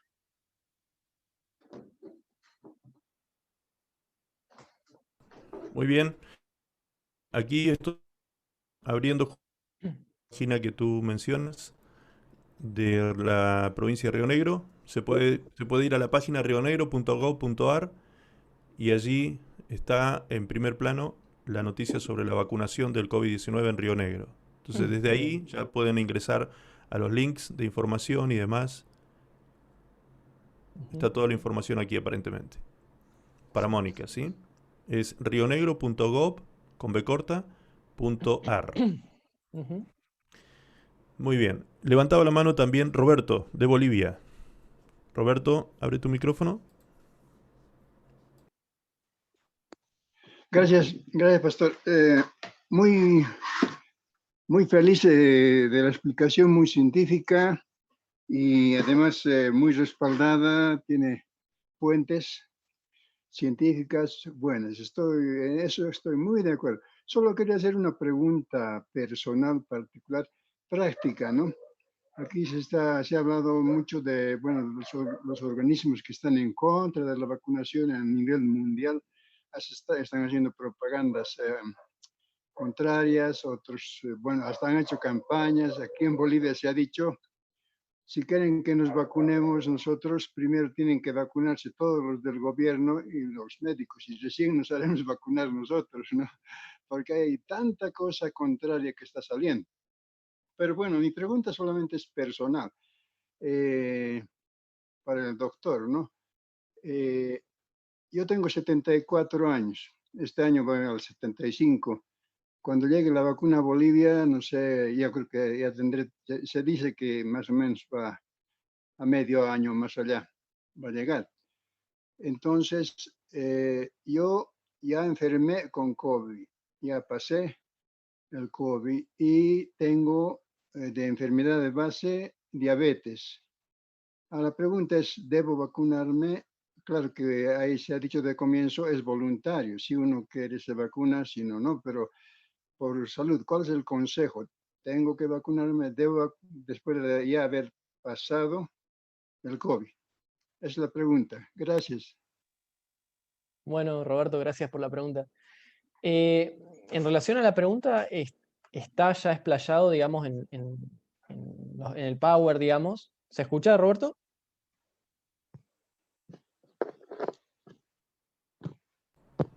Roberto, ¿estás escuchando? No escucho. ¿Lo escuchas? A ver No, ahora, ¿se ahora escucha? sí. Ahora Ahora sí. sí, Bien, ok. Sí. bien. En relación a la pregunta, Roberto, si recordás, por tu edad y por el factor de riesgo que tenés en relación a la enfermedad de base, estarías dentro del grupo, por lo menos aquí en Argentina, si fuese aquí en Argentina, estaría ya dentro del grupo que le sería benéfico, digamos, la vacunación. No sé allí en el lugar en el que estás si están definidos de la misma manera. Eso también se los traté por ahí de mencionar, porque por ahí puede variar de jurisdicción en jurisdicción, pero en líneas generales, digamos, como es una patología bastante común y que está enmarcada, digamos, dentro de las generalidades, digamos, de los grupos de riesgo a los que se apunta, entraría claramente. Restaría ver, en su caso en particular, Roberto, que usted considere qué es lo mejor para usted en base a la evidencia que le van dando. Una de las cosas que yo mencionaba era, bueno, en los grupos de riesgo, nosotros a veces nos encontramos con el dilema de, por un lado, está el riesgo de enfermarse por COVID, ¿no es cierto? Que puede pasar, digamos, por más que uno tome las medidas de precaución y use el barbijo, etcétera, puede pasar.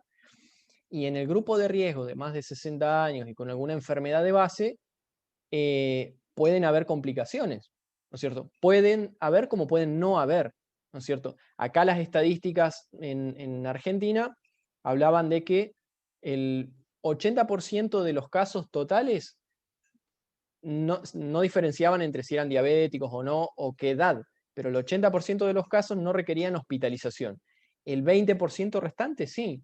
Lo que ocurre es que dentro de ese 20% restante, si uno analiza, seguro van a entrar las personas mayores de 60, o personas con diabetes, o con hipertensión, o con alguna enfermedad de base de estas importantes, crónicas. En cambio, con la vacuna, como mencionamos anteriormente en las diapositivas, vimos que se trata ya de un virus que está inactivado, un virus muerto.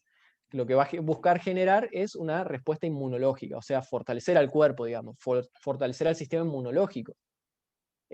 Si uno lo analiza desde esa lógica, convendría, en base a la evidencia científica, la vacunación en este grupo, ¿no es cierto, Roberto? Ya es, Entonces, lógicamente que igualmente, como es de índole voluntaria, ¿no es cierto? Por lo menos aquí en Argentina es voluntaria, ya queda en la decisión de cada uno. Ya queda es algo muy particular, ¿no es cierto?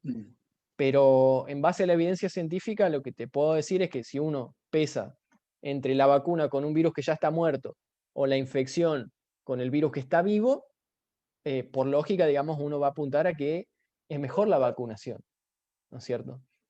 Pero bueno, Roberto, eso queda, digamos, a criterio de cada uno. sí, gracias. No, no, la pregunta era, si yo ya he enfermado, entonces en algunas otras enfermedades, cuando uno enferma de cierta enfermedad, ya dicen que ya no necesita vacuna porque se ha inmunizado con la enfermedad. Ah, claro, claro. También Yo, en como las le digo, diapositivas decía también si uno de los criterios era, bueno, si la persona ya cursó con COVID, se podía o no vacunar. Tranquilamente se puede vacunar, eso ya estaba también mencionado ahí. Esto es porque la respuesta inmunológica, digamos, todavía no sabemos cuánto tiempo dura. Es decir, una persona que cursó con COVID, ¿cuánto tiempo va a tener esos anticuerpos en contra del COVID? No lo sabemos todavía. Entonces, en todo caso, digamos, la vacuna vendría siendo como un refuerzo inmunológico, ¿no es cierto? gracias, Eh, gracias, doctor. bueno, Gracias. Roberto, gracias a usted.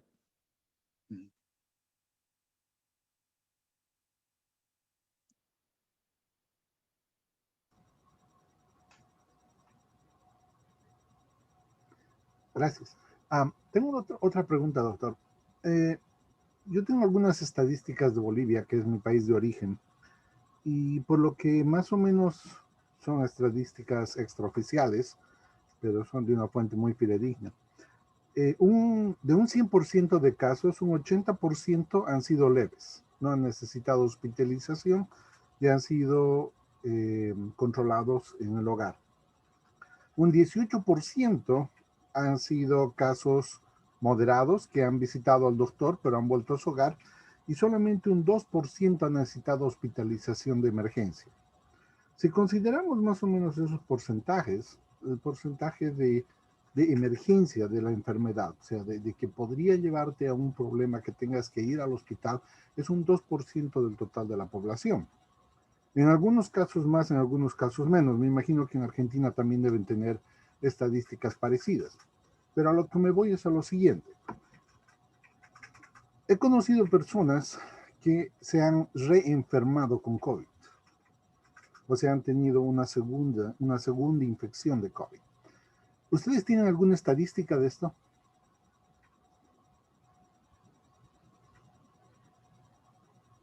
O sea, Ricardo, una estadística en relación a qué. A cuántas personas han tenido COVID y han vuelto a enfermarse. Ah, mira, estadísticas puntuales en cuanto a números como porcentajes o cantidad de casos, yo por lo menos no conozco. Sí conozco, digamos, en cuanto a la información científica. Después, en todo caso, se la puedo pasar al pastor para que la vea, o si lo quieren distribuir, o la página, que los casos de reinfección son los menos, en realidad.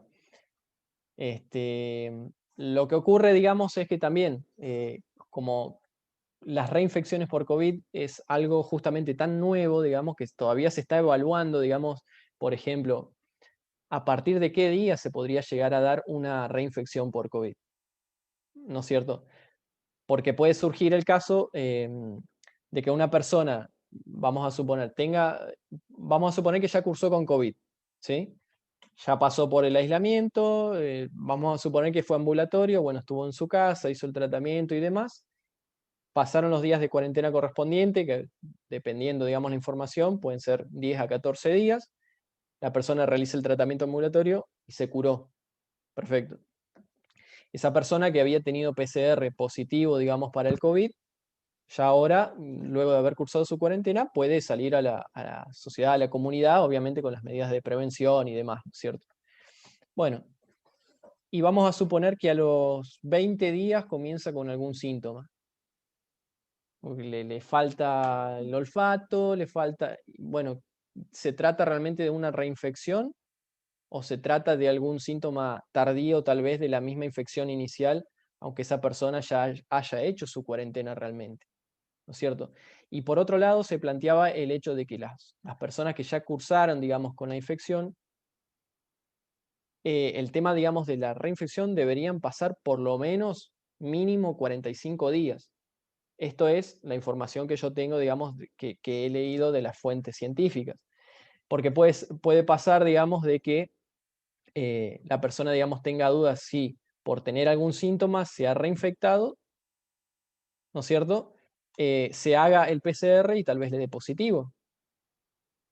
Entonces, el número, digamos, o el porcentaje no lo tengo en específico, Ricardo, pero que se pueden, digamos, que está documentado que pueden haber casos de reinfección, sí está documentado. Eso, digamos, como respuesta general. Al día de la fecha, yo personalmente no tengo un número ni un porcentaje, digamos. Pero por lo que he leído, sí sabemos que son la menor cantidad de los casos.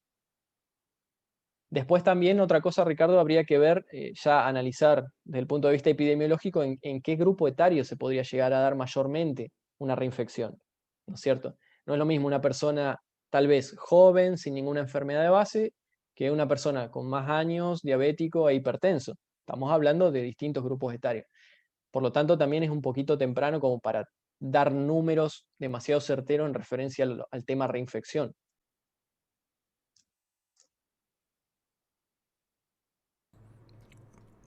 Ok, muy bien.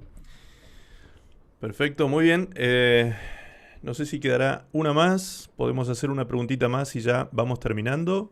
Ha sido muy generoso el doctor con el tiempo, porque la verdad que era hasta las 10 de la noche. Yo sabía que, como los conozco a ustedes, iban a haber muchas preguntas. Así que por eso le pregunté al doctor si era posible hacer un tiempito de preguntas. Bien, ¿quién levantó la manito? Victoria. Muy bien. Tú dime, Martín, si hacemos una o dos preguntas más y ya vamos terminando, ¿sí?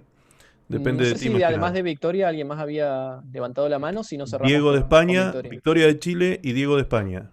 Dale, vamos con esas últimas y ya cerramos. Perfecto, Victoria. Hola, buenas noches. Mi consulta es la siguiente. Yo no me quiero vacunar y acá en Chile se va a vacunar sobre los 60 años. Yo tengo 63, 59, 60. Yo no me voy a vacunar. No sé si eso es bueno o malo. Me cuido mucho. Ya no, me cuido mucho, no tengo ninguna enfermedad, gracias a Dios. Estoy súper sana. No sé si eso es recomendable o no, el querer yo no vacunarme. Esa sería como la pregunta. ¿Me afecta en algo? Bueno, Victoria, buenas noches. Em, en principio, digamos, los grupos de riesgo un poco están definidos, ¿no es cierto? Hay dos conceptos importantes acá a tener en cuenta. Uno, el tema de que por el momento lo que se conoce, digamos, es que es de índole voluntaria. Es decir, no es una cuestión obligatoria que uno tenga que hacer. Por lo menos aquí en Argentina es así, no sé si en Chile y otros países seguramente mayormente es voluntario. Entonces, cuando es de índole voluntario, queda en la conciencia de uno en base a la evidencia científica que le han brindado y en base al conocimiento propio, digamos, de en qué grupo yo me encuentro. O sea, una de las preguntas que uno debería hacerse es, bueno, entonces, ¿en qué grupo yo me encuentro? ¿Formo parte de estos grupos que plantean para la vacunación? Porque los grupos en donde se está planteando es justamente porque se está planteando que puede ser un beneficio para la persona, ¿no es cierto? Ahora, habiendo analizado el total de la información, queda ya en la persona, ¿sí? Al ser justamente voluntaria, el decidir finalmente si se va a vacunar o no. Y es parecida a la pregunta a la que había hecho el hermano anterior, que era, Roberto, ¿puede ser que había hecho la pregunta? Desde Bolivia. Sí, sí, Roberto. Correcto, el hermano Roberto. Es lo mismo. Es decir, él me dijo, bueno, doctor, tengo tal patología, tengo tantos años, ¿me conviene o no vacunarme? Entonces, lo mismo, los grupos de riesgo ya están definidos. Uno, en base a esa información, tiene que analizar, bueno, ¿entro en ese grupo? Y si entro, ¿cuál es la relación costo-beneficio de yo vacunarme? ¿No es cierto? En las personas mayores de 60 años, según la información brindada, vendría siendo un beneficio vacunarse. ¿Por qué?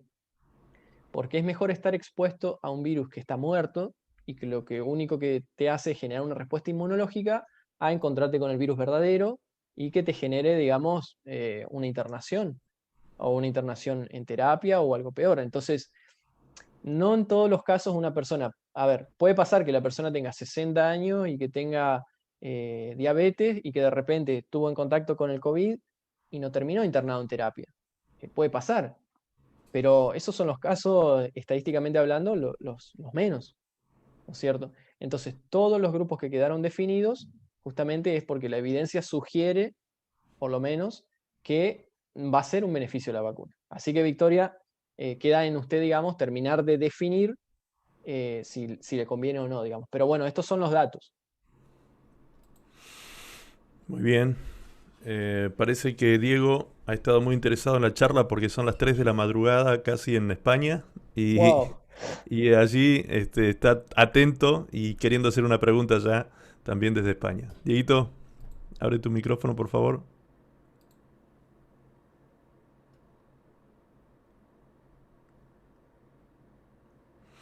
No, no se escucha, Diego. Ahora sí parece, a ver. No, todavía no se escucha.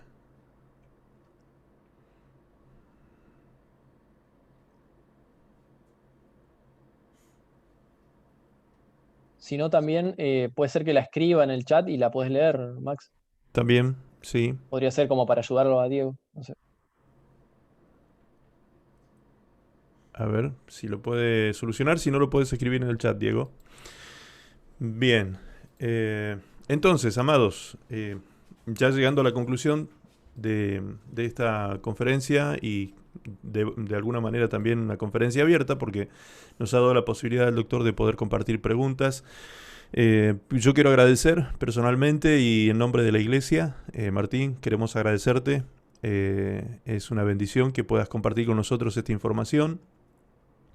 Y bueno, ahora cada uno tiene la libertad de escoger, de elegir, de acuerdo a esta información también que se le ha brindado, de acuerdo a la información que nosotros brindamos también desde el punto de vista bíblico, teológico, los días viernes que tenemos consultorio bíblico.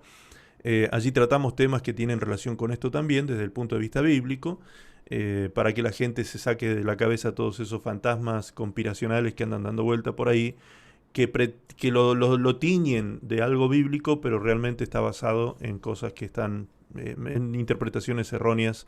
Entonces, creo que hay que llevar tranquilidad y me parece que no estamos frente a un cuadro peligroso, de que se va a ejecutar algo que sea malo o perjudicial, ni para la genética, ni para su estado espiritual, ni su relación con Dios, ni su salud, ¿sí? Entonces, claro está, cada uno tomará ahora su decisión en base a la información recibida, ¿sí? Para que pueda vacunarse o no. Quien se vacune, bien; quien no se vacune, pues si tiene paz en su corazón, cada uno tiene la libertad de tomar esa decisión.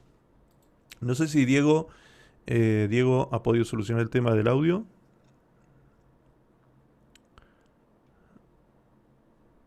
Parece que no.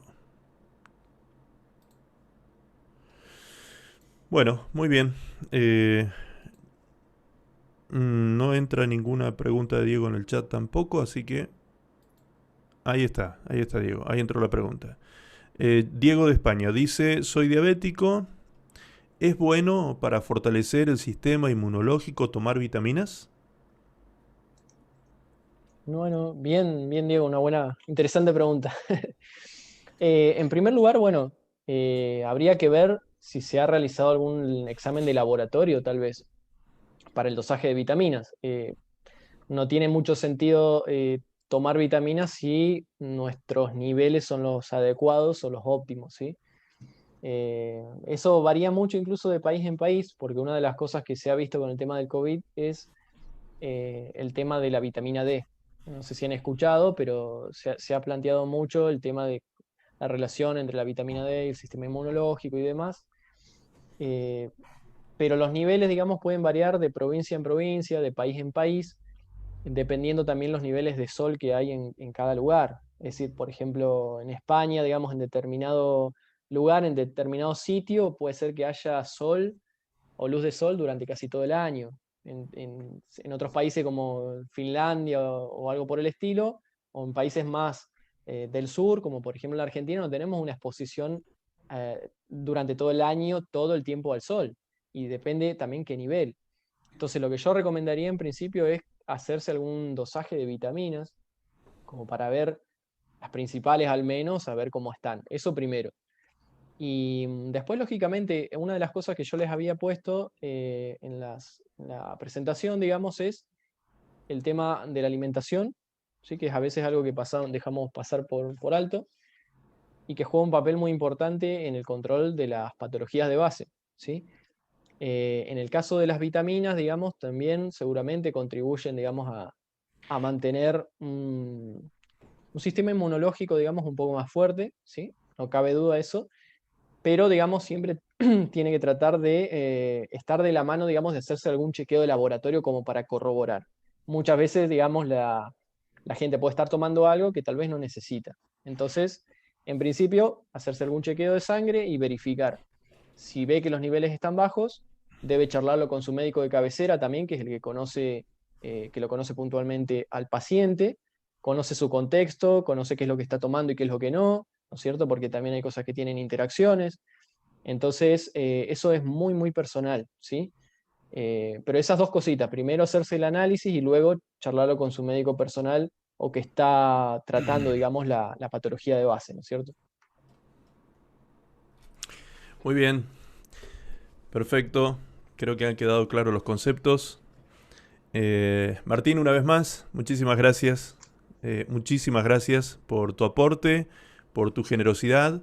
Te bendecimos muchísimo como iglesia y damos gracias a Dios de contar con un hermano como tú en la comunidad cristiana también. Así que gracias, y quizás queda abierta la posibilidad para que en otro momento, más adelante por ahí, podamos tener otra conferencia con el doctor y sacarnos más dudas, ¿sí? Así que por lo menos creo que con esta conferencia ya ha quedado muy claro toda la información científica, como para que nosotros ahora con toda tranquilidad tomemos la decisión cada uno con la libertad que cada uno tiene de poder vacunarse o no vacunarse. ¿Sí? Están haciendo las devoluciones. Ahí en el chat están haciendo algunas devoluciones ya los hermanos, dando gracias justamente y también bendiciéndote. Martín. Bueno. Muchas gracias, Martín. No, muchísimas gracias a ustedes por el tiempo. Se extendió un poquito, digamos, pero creo que bien valió porque, bueno, nos hemos sacado las dudas entre todos, ¿no? Así que, bueno, vamos construyendo el conocimiento mutuamente también, ¿no es cierto? Es muy importante. Las preguntas que hicieron estuvieron muy bien Así que bueno, les agradezco y también bendiciones para cada uno y bueno, que traten de tomar la mejor decisión posible en base a lo que hemos charlado. Y por supuesto sigan investigando. Eso siempre tengan esa mentalidad de investigar, de preguntarse y demás. Así que bueno, bendiciones para todos. Muchas gracias, Martín. Un aplauso. Muchísimas gracias. Hermanos queridos, gracias por la atención de todos ustedes, gracias por la participación. Gracias a todos por haber participado con sus preguntas también, que han sido todas muy importantes, muy buenas preguntas que fueron las que de alguna manera conformaron este PowerPoint que nos ha compartido el doctor. Esta reunión ha quedado grabada, así que ahora se va el departamento del área de informática va a editar este video y lo va a poner a disposición de todos ustedes para que tengan la información que se fue vertiendo en toda la reunión, ¿sí? Bendiciones para todos mis hermanos, bendiciones para todos. Dios mediante, nos estamos viendo el viernes en Consultorio Bíblico. Bendiciones. Buenas noches, gracias. Bendiciones. Chao, Gracias, pastor. bendiciones, gracias, pastor. Gracias, hermano. Gracias, pastora. Gracias, Buenos días, pastor. Diego. Chao, bendiciones. Gracias.